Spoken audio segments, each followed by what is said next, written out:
જામનગર શહેરમાં લાંબા સમયથી જે ડિમોલિશનની ગેરકાયદેસર જે દબાણ છે આની ડિમોલિશનની ડ્રાઈવ ચાલુ છે અને આ ડિમોલિશનની ડ્રાઈવમાં આજ જેએમસી દ્વારા જે જામનગર શહેરના જે બચુનગરને આસપાસના જે નદીનો એરિયો છે ત્યાં ઘણા બધા ગેરકાયદેસર કોમર્શિયલ અને જે રહેણાંકના બાંધકામ કરેલા છે અને આ બાંધકામ નદીના પટમે છે અને એટલા માટે જામનગરમાં ઘણા વખત જ્યારે વરસાદ આવે છે ત્યારે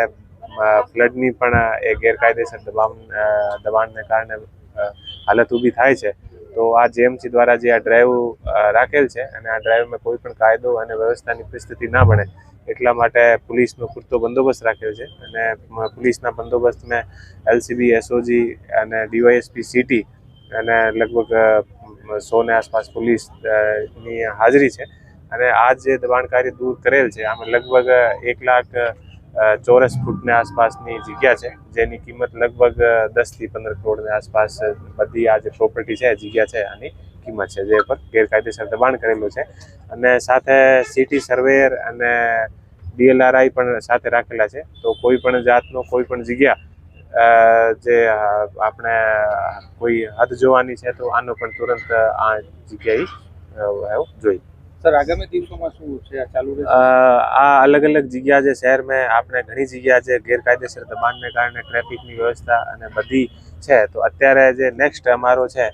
આ બર્તન ચોક અને જે સુભાષ શાક માર્કેટ છે ત્યાં જે ગેરકાયદેસર દબાણ છે અને ત્યાંને દબાણને કારણે જે આમ પબ્લિકને જે પરેશાની થાય છે તો આ ઉપર કાલે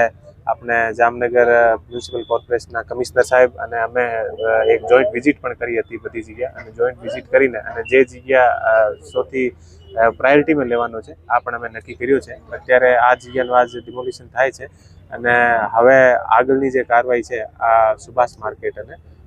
જે સુભાષ શાક માર્કેટ અને બર્તન ચોકમાં. સર હવે સરકારી દબાણો કરનાર લોકો સામે બીજી કોઈ કાનૂની કાર્યવાહી થશે? અમે જે પણ એ દબાણ કરે છે અમે જે સરકારી જગ્યા હોય છે અમે પહેલા આને નોટિસ આપીએ છીએ અને નોટિસ આપવા પછી આ દબાણની કાર્યવાહી જે હોય આને હટાવવાની કાર્યવાહી. ગુનો દાખલ કરવાની કે કોઈ પ્રક્રિયા? હા, યદી આગળ કોઈ એવું બનશે તો અમે દાખલ કરીશું.